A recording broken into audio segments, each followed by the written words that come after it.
Bonjour, bonjour, chers co-créateurs, co-créatrices, c'est Lilou. Je suis à Bordeaux pour une nouvelle interview, cette fois-ci sur le passé, sur le transgénérationnel, sur les ancêtres. Oh là là là là, c'est un grand sujet, ça, Céline. Tu le traites dans ton livre.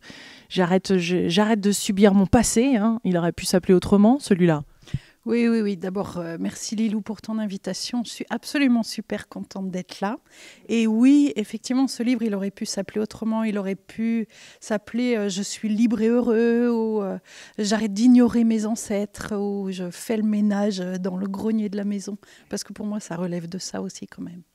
Est-ce que ce que tu dis, c'est ce qu'on est en train de vivre en ce moment, où les difficultés et les blocages qu'on vit au quotidien ne sont pas forcément dus à ce qu'on a vécu nous-mêmes dans notre vie, mais c'est peut-être un héritage transgénérationnel? Ah, complètement.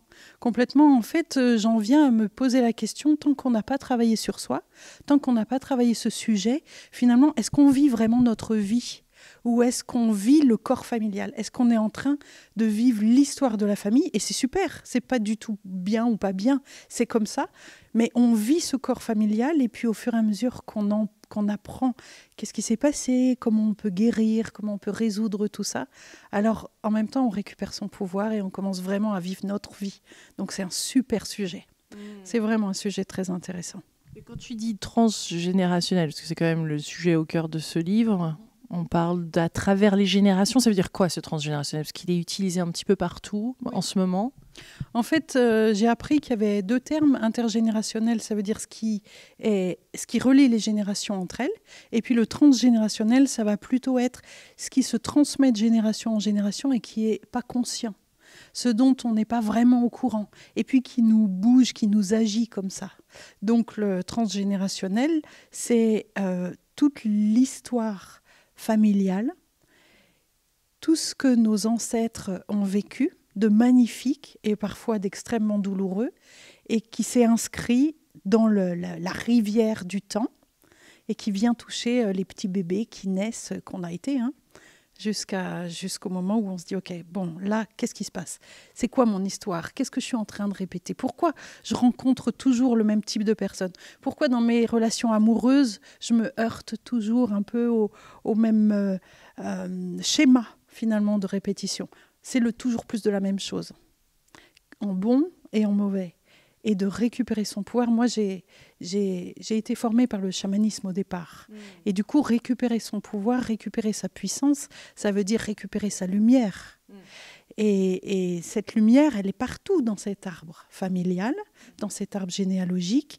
Mais c'est bien de pouvoir avoir conscience de son propre trésor et de vivre enfin sa vie. Donc, tout ce travail-là de mise en lumière de cet arbre généalogique et de récupération du pouvoir, c'est magnifique, hyper important. Alors, qui dit lumière dit ombre, donc on va tomber sur des choses qu'on n'a pas forcément envie de voir ou qui sont peut-être difficiles à découvrir, parce que là aussi il y a des secrets. Je suppose que plus il y a d'ombre, en fait, plus ça a été peut-être caché ou... Alors, oui, c'est ça. Mais en fait, je connais aucune famille qui ne fasse pas les frais des situations douloureuses. Après, on est presque 8 milliards sur la planète et on est presque 8 milliards à avoir du mal à parler des choses douloureuses et honteuses. Donc, finalement, on ne peut pas leur en vouloir d'une certaine façon dans notre arbre d'avoir tué telle ou telle situation, que ma grand-mère, je ne parle pas de la mienne en particulier, mais que telle grand-mère s'est mariée alors qu'elle était enceinte, que tel autre a été violé, que tel grand-père buvait. Enfin, il n'y a pas que les grands-parents, mais bref.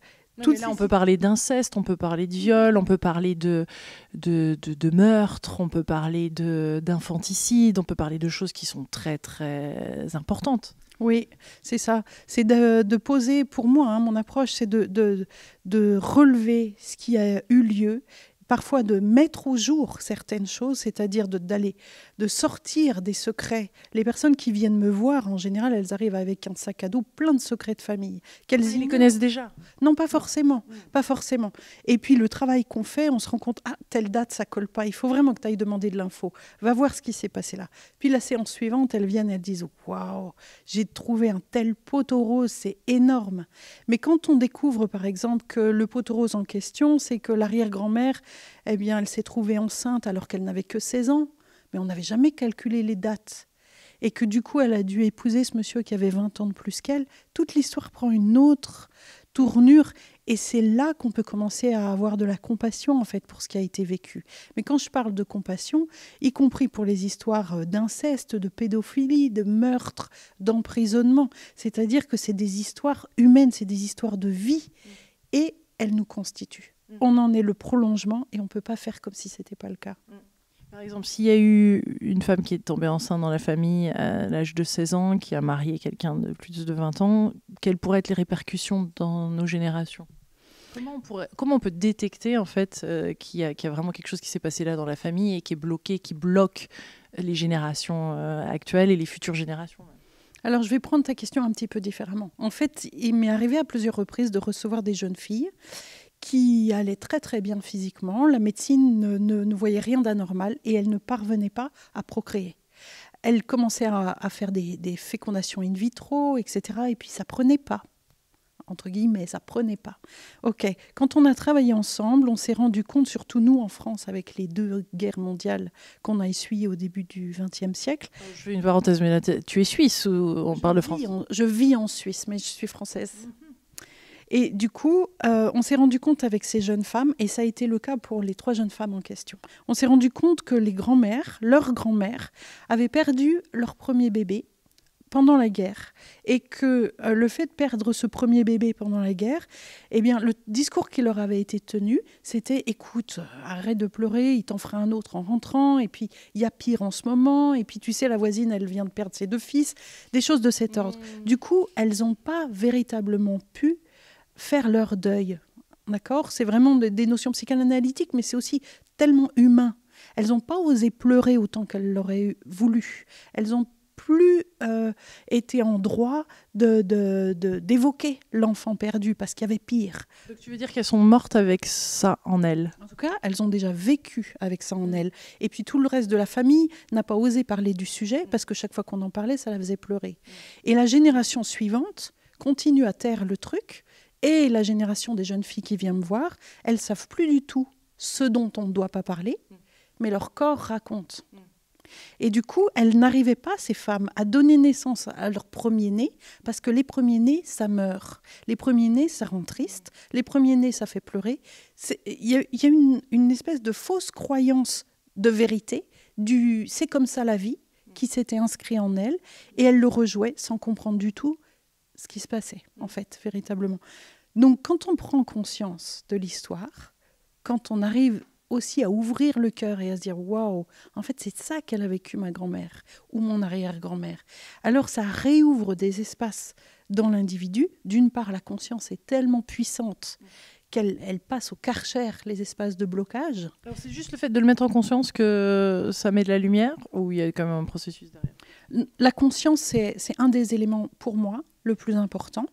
La capacité ensuite à en parler sans plus bugger sur les mots, sans plus pleurer. Enfin, non pas que les émotions soient mauvaises, hein, mais lorsqu'on l'a tellement digéré finalement que ça devient un sujet qu'on peut évoquer sans être perturbé. Voilà. Même qui fait du bien. Hein. Et même qui fait du bien. Alors à ce moment-là, c'est complètement intégré et la vie n'a plus besoin d'essayer de raconter l'histoire de façon détournée au travers du corps, au travers des émotions, au travers des phobies, au travers des tocs. La vie, elle peut s'écouler. Et l'arbre, c'est comme s'il fleurissait en fait. On vient de restaurer la grand-mère en même temps.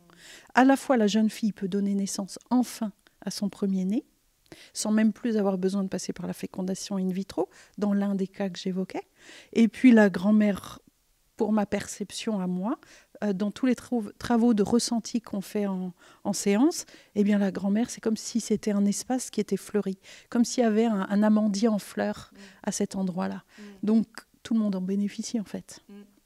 Et le travail se fait sur 5 générations, ou c'est l'idéal de pouvoir travailler sur 5 générations ? En fait, si on n'a pas beaucoup de temps, sur 3 générations, c'est déjà énorme. C'est déjà très très bien parce qu'on voit, ok, qu'est-ce que je vis moi, qu'est-ce qui m'est lourd, qu'est-ce qui va bien. Et puis, comment j'ai été éduquée. Comment mes parents m'ont parlé de la sexualité. Comment est-ce que j'ai intégré mon droit à donner la vie moi aussi.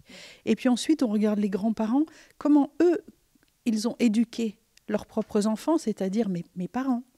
Et comment ils m'ont parlé de la mort, comment est-ce que je sais où est-ce que je vais dans la vie. Il y a toutes ces notions, surtout la sexualité et la mort. Ok, ça c'est dans les 3 premières générations. Et puis là, je le fais vraiment à la louche. En fait, c'est hyper intéressant.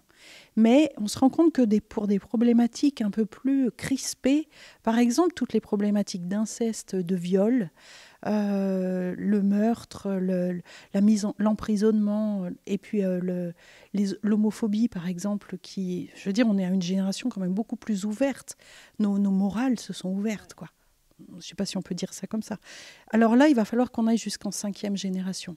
Mais parfois, dans des problématiques très compliquées, ou bien quand c'est devenu presque sourd, c'est-à-dire qu'il va y avoir un enfant dans la famille qui va tout le temps mal ou qui vit des choses incroyables, il n'arrive pas à parler, il vit de très grands blocages, ou bien quand on flirte avec la psychose, voire quand on a un membre de la famille qui est entré dans la psychose, alors souvent il faut aller voir jusqu'en 7e génération.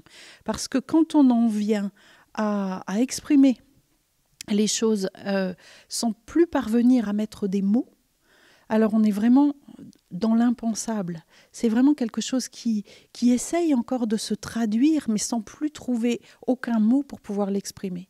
Les phobies, c'est typiquement, pour moi, la 7e génération qui m'intéresse dans ces cas-là. Il faut déjà pouvoir aller cueillir l'information, aller la chercher. Ouais. C'est ça. Parfois, on ne peut pas. Parfois, c'est aussi la pratique qui va me donner les outils. Par exemple, je me suis rendu compte que, tu sais, il existe la phobie des aiguilles. Peut-être certaines des personnes qui vont nous regarder, rien que le fait que je l'évoque, ça va leur faire ouf. Bien.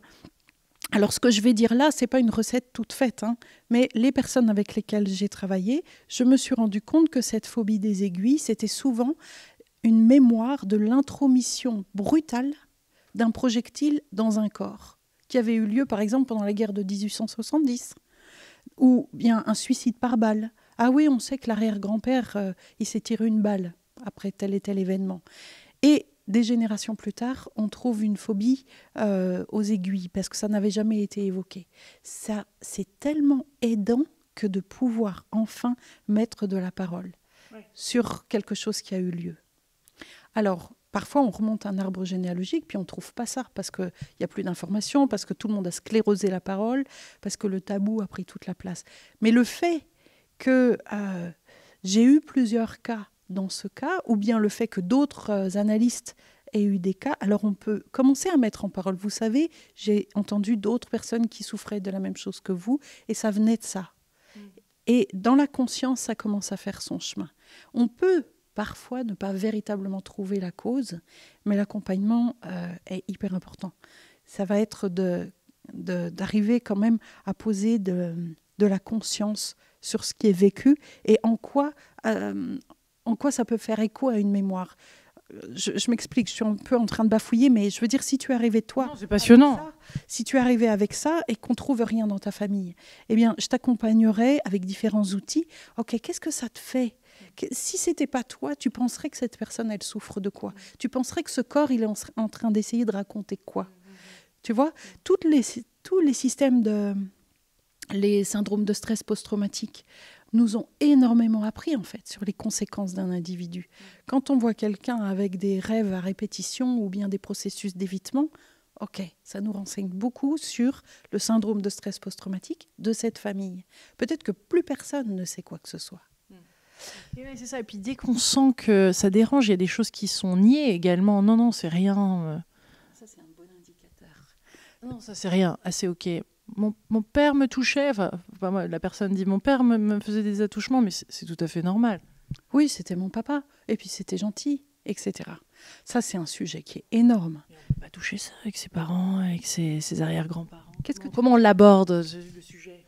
Alors, moi, je suis un petit peu brute de décoffrage. J'ai tendance moi, j'aborde ça avec les pieds dans le plat. Parce qu'en fait, ça a déjà été tellement ça a déjà entraîné tellement de conséquences délétères qu'il est ultra temps qu'on arrête de tourner autour du pot.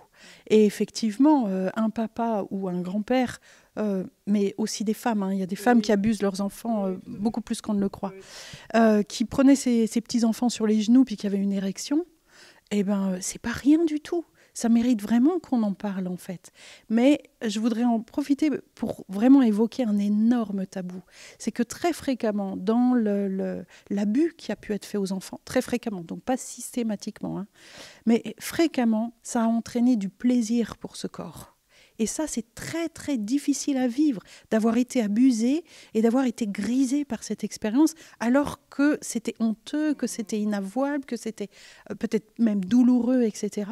C'est comme si on s'était trahi soi-même, comme si ce corps nous avait joué un sale coup. Et ça, dans les générations, ça peut entraîner des vaginismes, des troubles de l'érection, mais même des très grands inconforts dans le corps. Quand le corps où on habite devient notre ennemi, c'est très très difficile de cohabiter, on est enfermé dedans quand même. Donc c'est vraiment quelque chose que je trouve important à mettre en mots. Mais pour répondre à ta question, pour moi, c'est les pieds dans le plat. Oui, parce qu'ils trouvent des façons de « Ah non, mais vos générations, vous posez trop de questions, et puis qu'est-ce que tu vas aller chercher là ?» Et ça devient, c'est du n'importe quoi. Enfin, on est quand même, il y a des mots qui sont durs de... Oui. On n'ose plus aller dans ces recoins. C'est vrai, mais c'est un petit peu comme en ce moment où on reproche... Petits conseils, on les veut bien. En ce moment, on reproche beaucoup aux femmes de faire valoir le fait « vous êtes harcelées au travail, non, mais on ne peut plus rien vous dire ». C'est exactement du même ordre. En fait, ça touche la sexualité. Hein. Chaque fois qu'on touche la sexualité, le sujet de la sexualité, c'est très, très inconfortant. Ok, le mot n'existe pas, mais à partir d'aujourd'hui, oui. D'accord, ça gêne. Et puis, qu'est-ce que tu soulèves là comme sujet, etc. Je pense qu'il faut vraiment y aller franco, en fait. Ne serait-ce que pour la protection de nos propres enfants. Il faut dire les choses, même si elles sont niées. C'est pas grave si elles sont niées. C'est pas grave si l'oncle Tom, il n'arrive pas à reconnaître ce qu'il a fait.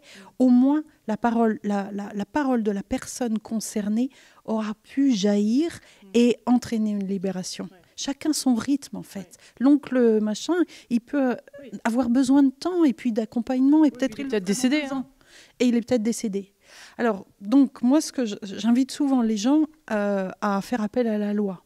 Pour moi, la loi représente vraiment une structure psychique paternelle. Et souvent, le père, le parent, a nié ce qui s'était passé. Donc déjà, de faire appel à la loi, on s'en fout. Même peut-être qu'on va nous répondre, il y a prescription.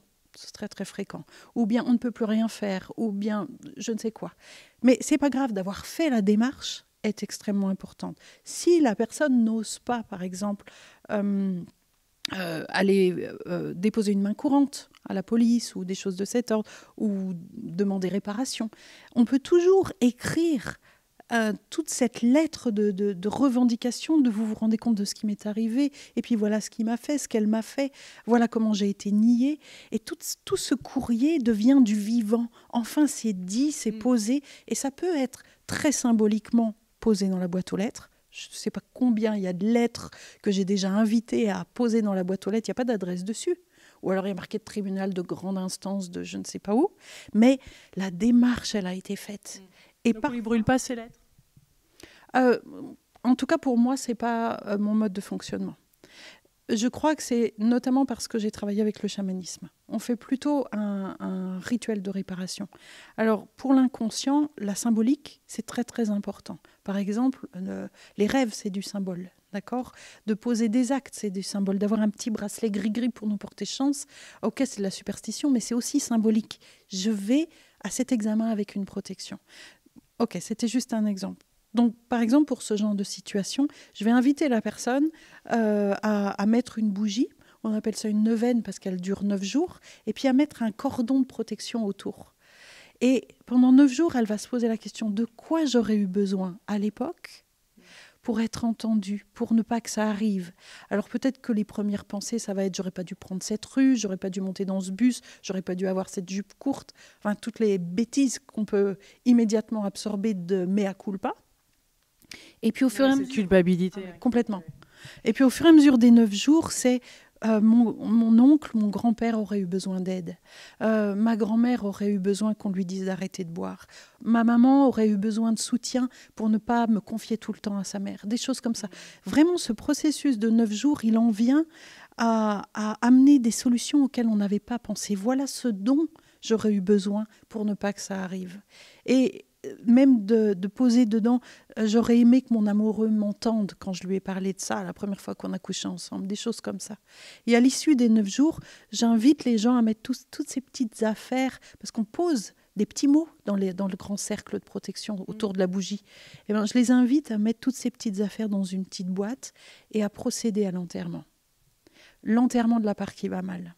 L'enterrement de cette femme souffrante qui n'avait jamais osé parler, par exemple. Alors la lettre en question, elle peut faire partie de cet enterrement. Mais c'est vraiment d'éprouver de la bienveillance vis-à-vis de soi ou de la personne qui a souffert dans son arbre. Donc c'est qu'ils se sentent entendus, vus, comme libérés d'un potentiel emprisonnement. Ces âmes n'ont pas complètement transitionné dans la lumière. Et là, ce qu'on leur offre, c'est une mise en lumière, une libération qui nous libère après.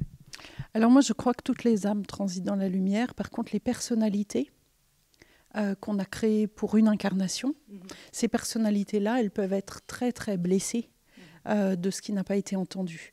Et du coup, selon ce que j'ai expérimenté, mais peut-être que d'autres personnes verront ça différemment, lorsque la personnalité a été entendue, reconnue, qu'ont été avouées certaines choses, qu'ont été guéries d'autres, alors c'est comme si elle se décristallisait. Et là, pour le coup, il y a une sorte de fusion qui peut se faire dans la lumière. Donc tu parles plus d'une empreinte alors? Je parle plus d'une empreinte, exactement. Cette empreinte de douleur, elle vit d'ailleurs au travers des individus qui s'incarnent dans cette famille. Ouais. C'est vraiment plus de l'ordre de l'empreinte, c'est un bon terme. Ouais. Donc les indices. S'il y a une maladie, quels sont les indices d'un tel travail qui serait bien à faire? Je veux dire, pour juste donner un peu l'étendue aux personnes, aux co-créateurs et co-créatrices qui écoutent, l'étendue des indices qu'on peut avoir dans notre vie qui justement, après on pourrait entamer un travail. Alors, il y en a plein, parce que je pense qu'on en a tous besoin. Alors, mais ça va être le fait de ne pas se sentir bien dans sa peau.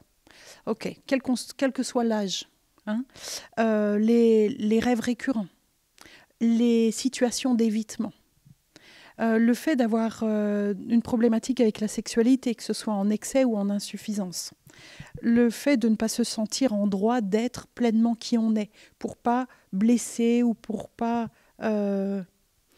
décevoir, vois-tu. Il va y avoir toutes les addictions. Alors les addictions au sucre, les addictions à tout ce qui se fume, pas seulement le tabac.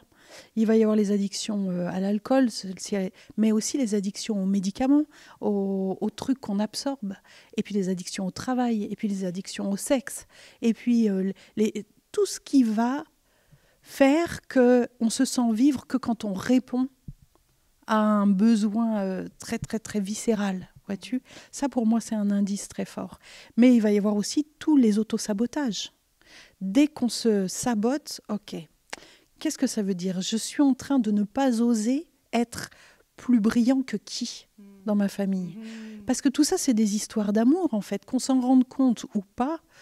Si j'aime ma mère, si j'aime mon père, ou bien parce que j'aime mon père, j'aime ma mère, alors Loyauté. Oui, c'est ça. Mais c'est une loyauté d'amour, c'est une loyauté profonde où on ne va pas oser leur dire « Ah, tu as raté ta vie » ou « ça, tu n'as pas réussi à le faire ». C'est même pas pensé et c'est même pas évoqué. Par contre, je vais juste aller jusqu'au bac parce que ma mère, par exemple, imaginons, a dû arrêter à la première année de fac parce qu'elle était enceinte de moi. Bon, je vais me limiter juste en dessous pour qu'elle puisse se sentir toujours brillante et radieuse. Inconsciemment.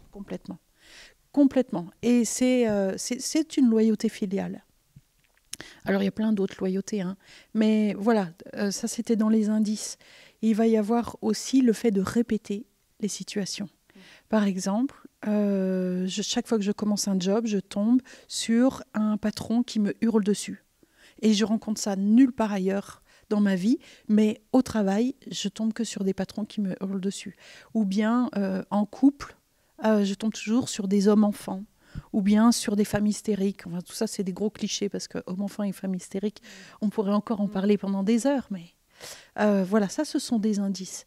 Et c'est vraiment très intéressant d'aller voir, ça m'évoque qui dans la famille? Ça me parle de qui?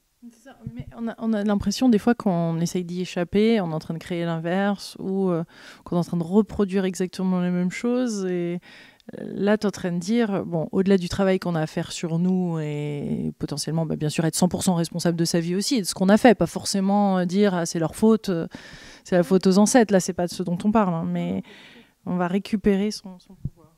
Oui, en fait, il y a quand même quelque chose qui est très important, c'est que récupérer son pouvoir, ça veut dire enfin s'autoriser à être libre de vivre sa propre vie. Ça ne veut pas dire que si on ne fait pas ce travail, on n'est pas libre. Mais finalement, on est comme dans de la pensée commune. C'est de la pensée commune au clan familial. Alors, au début, on est dans une pseudo-liberté, dans le sens où on fait entièrement partie de ce corps familial, et puis on va de l'avant, et il peut ne rien se passer jusqu'à la fin de sa vie. D'accord ? On peut même en être relativement heureux de cette vie. Parce que quand on ne se pose pas trop de questions, on est parfois heureux. Mais à partir du moment où on commence à se dire, mais en fait, c'est pas ça que je voudrais viscéralement comme vie pour moi-même. Alors, c'est vraiment intéressant de faire ce travail pour récupérer des petits bouts de sa lumière, en fait, et pour pouvoir aller de l'avant en étant vivant soi-même et surtout heureux de l'être, heureux d'être là. Sans culpabilité. Sans culpabilité, surtout que la culpabilité, en fait, ça n'existe pas du tout, la culpabilité. À la rigueur, en prenant enfin la responsabilité de ce qui nous arrive. Ça me convient mieux, plutôt que la culpabilité. Eh bien, dis donc, c'est tout un cheminement. Hein. Oui. Tu nous expliques, en 21 jours, c'est possible de faire tout ça dans le livre. Tu nous expliques comment le faire? Oui, en fait, c'est pas en 21 jours, c'est en 21 étapes. Ouais. Alors, si on veut prendre 3 ans pour faire les 21 étapes, aucun problème. 21 jours, je pense que ce serait costaud quand même. Hein. Ça serait vraiment du coaching avec du guarana. Mais en 21 étapes, oui, on peut. Pourquoi ? Parce que il y a finalement une piste à suivre. D'abord, de se poser la question, en mettant chacun à sa place dans l'arbre. Eh bien, on redessine sa structure psychique, d'accord ? Qu'est-ce que j'appelle la structure psychique ? C'est comment je suis construite pour penser. Ouais. Alors, je peux être dans une très grande confusion pendant des années et des années, voire pendant 1 ou 2 mariages.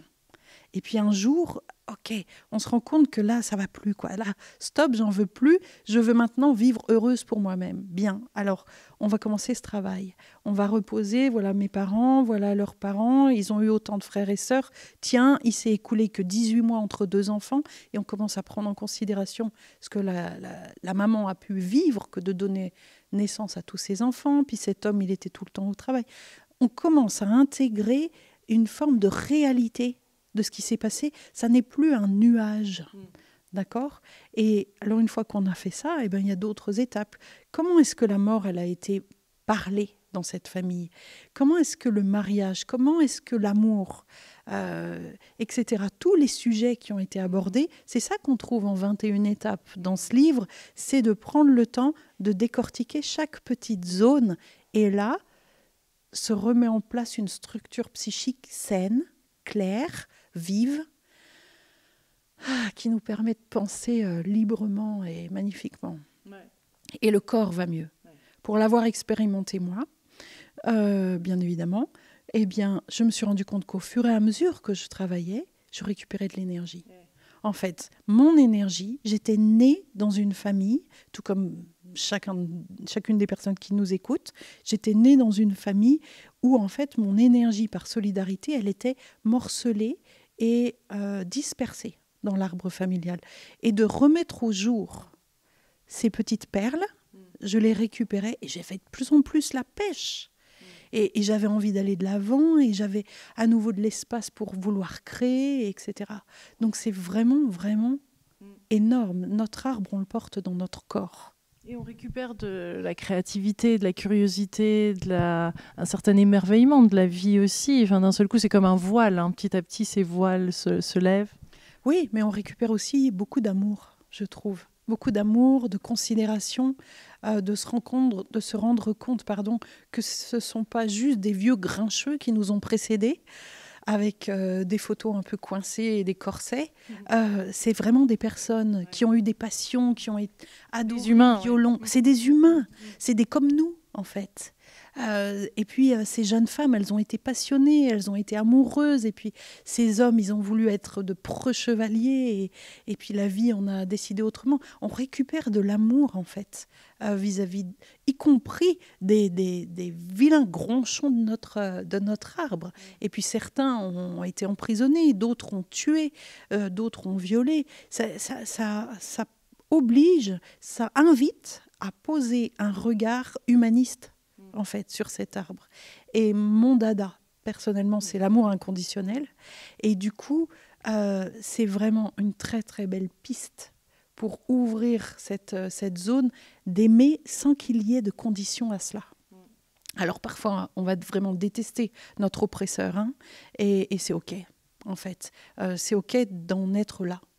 Ce ne sera peut-être pas toujours nécessaire jusqu'à la fin des temps, mais c'est OK de bloquer sur un... C'est là où on a besoin d'un accompagnement quand même au-delà du livre. Complètement. Quand on est dans cette situation quand même de douleur, parce que ça peut faire remonter des choses qui sont assez énormes.